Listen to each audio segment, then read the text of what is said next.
So the breaking news overnight is that counter-terrorism police are now leading the investigation into that mass stabbing on board a train which has left 9 people with life-threatening injuries. British Transport Police say that 2 people have been arrested in connection with the attack, which happened on a service between Peterborough and London. Eyewitnesses reported scenes of panic, one describing a man waving a large knife as passengers fled from the carriage. In a statement, the Prime Minister, Sir Keir Starmer, said his thoughts are with all those affected, praised emergency services for their swift response. Well, let's talk to our Home and Security Editor, Mark White. Morning, Mark. What can you tell us? What's the latest? Well, I can tell you that this train was the 1825 that left Doncaster heading for London King's Cross, the LNER service, and it was just after it had left Peterborough. Some witness reports suggesting it was about 10 minutes or so after it left Peterborough.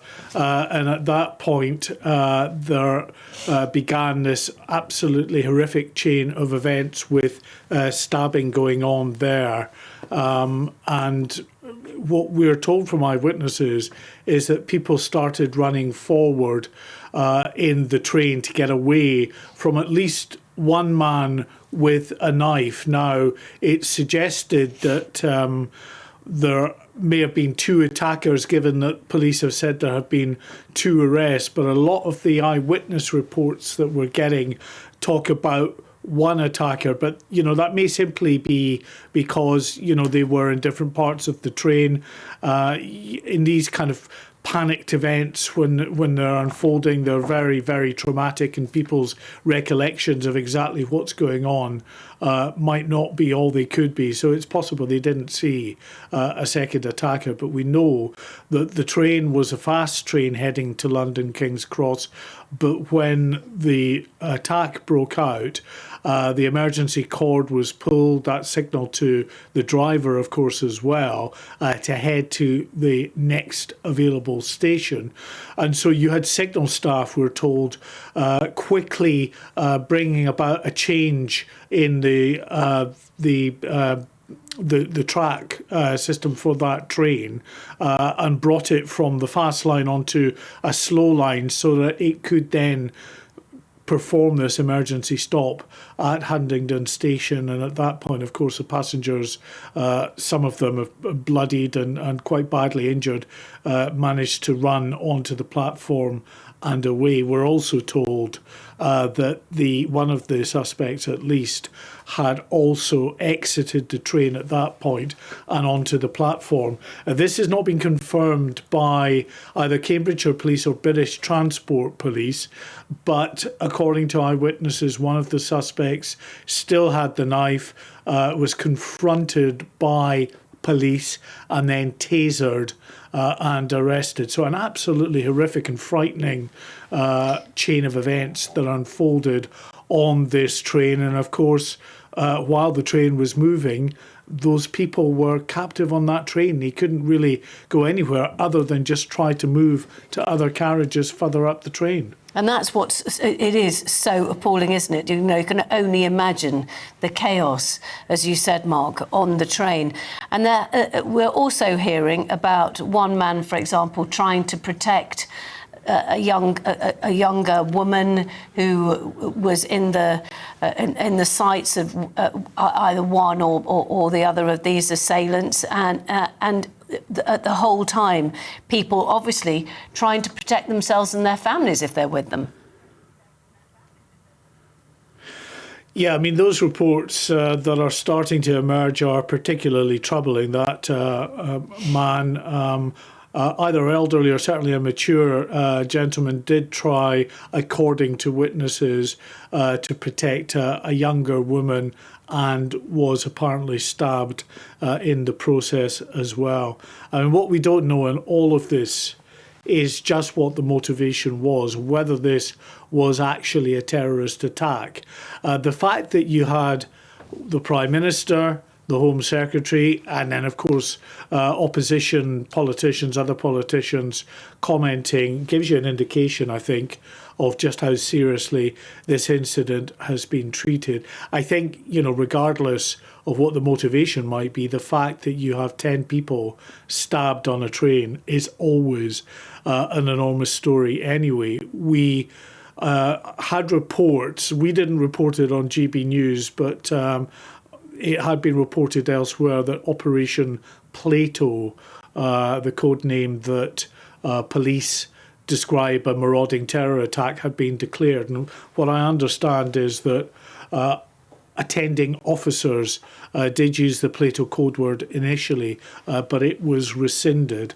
So that just kind of gives you, again, an indication as to we're not quite sure at this stage what the motivation is. I mean, many people will be angrily, quite understandably, say to the Queen, of course it's a terrorist attack. You've got guys with a knife running through a train, stabbing people. And, while absolutely there is no doubt it's an act of terror in that sense, and, a horrifying incident, and clearly a deliberate attack, the fact that so many people were stabbed, what was the root cause of this, we are still trying to establish.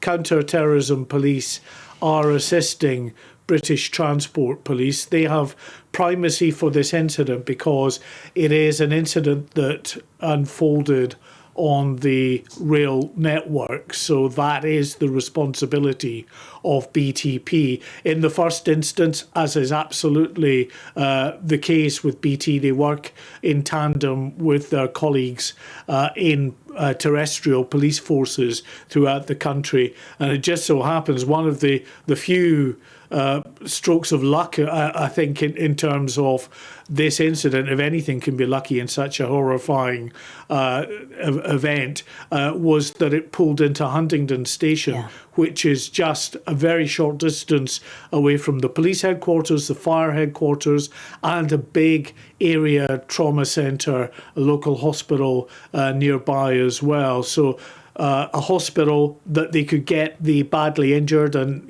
to hear that 9 of the 10 are in a life-threatening condition is unusual, and I think just speaks to the severity of the attack, and perhaps how many times people may have been stabbed as well. But the fact that that hospital was nearby will certainly have helped the medics there on the ground to triage and get people off to that area hospital as soon as possible. And the fact that the police headquarters in particular was a very short distance away, I mean, it's possible that some of the armed units were already there, perhaps coming on shift or whatever, because obviously Cambridgeshire is not one of the bigger forces, and in terms of armed response vehicles, of course they have some, but it's not like an event unfolding right in the heart of London or Birmingham, for instance, where you would have lots of armed response vehicles very quickly on scene.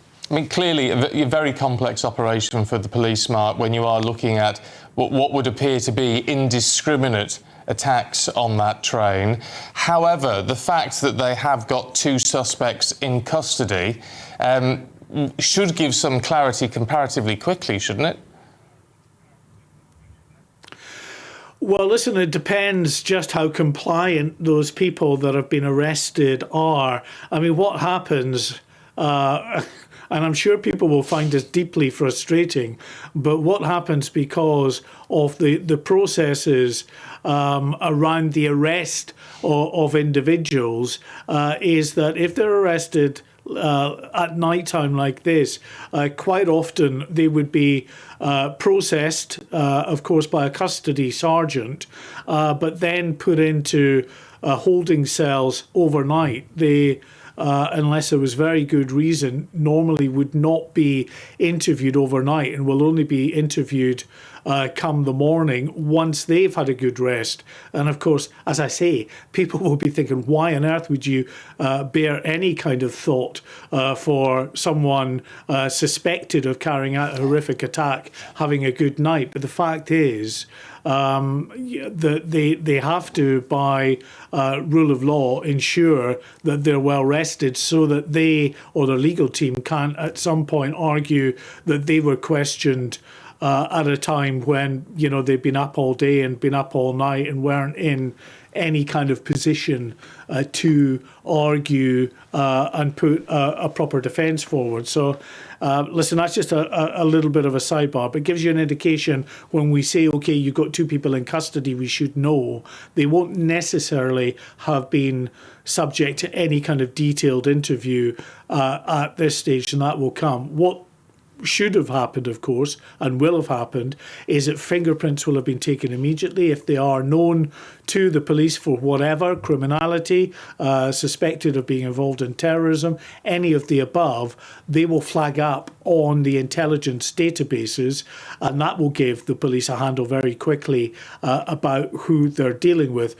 What the person may have said, either immediately on arrest or indeed as the attacks were taking place, will also form part of the intelligence picture, gathering an idea of what was said. We know, of course, in terrorist attacks in the past that religious slogans have been shouted out on occasions by those committing terrorist attacks. So all of that in quick time, they get some idea of what was happening, but maybe they're not 100% sure. They certainly, as of last night, when I finished speaking about this just a few hours ago, were not yet in a position to declare this a terrorist attack. All we are saying is that they are being assisted by counter-terrorism police.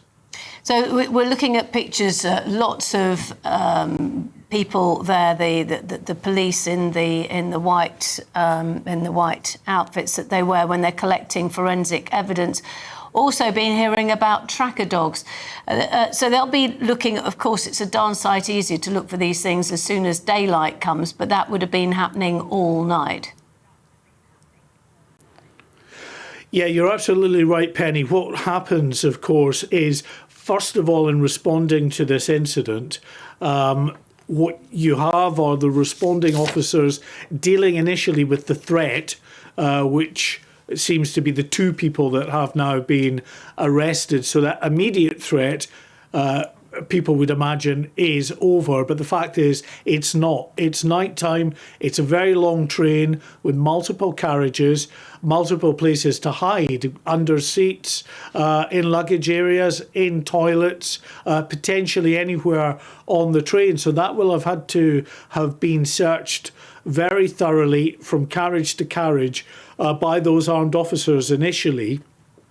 What happened as well in real time, as of course they're dealing with 10 people, a significant number of people stabbed, dealing with them, triaging them, getting them to a place of safety and a place where they can properly be treated, is also a more detailed search for potential victims that might not have been either readily spottable in the carriage or indeed on the rail platform itself. Because if you imagine a train that's still a good number of minutes away from a station, people have been stabbed, they're losing a lot of blood, the doors open, these people can, close to unconsciousness, wander off in different directions, could find themselves under a train further down the platform. So you had very methodical searches that were taking place and have been taking place the last few hours, looking all the way up and down, as you can see from the images there, up and down the train itself, on the tracks, and looking underneath the train, right down the platform and the neighbouring area, local fields and everything around there, just making sure that no badly injured individuals who have just kind of wandered off and collapsed somewhere. And there's also the evidential search for the likes of potential weapons that might have been tossed from the train by suspects. So a lot of activity going on in and around this LNER train in recent hours. But again, you're absolutely right, Penny. It is so much easier intuitively much easier when the light comes up a little later this morning to begin that search all over again. And they will go back and retrace all of their steps to see if there's anything that they might have missed under the cover of darkness, because even with a torchlight, you know, sometimes it casts shadows. You might have missed something with that. So they'll do all of that again. There'll be a proper forensic search with the forensic teams in the white coveralls as they go up and down the platform and the carriages, trying to get as much evidential and forensic evidence as possible to give them an accurate idea of what exactly happened in the carriages of that LNER service.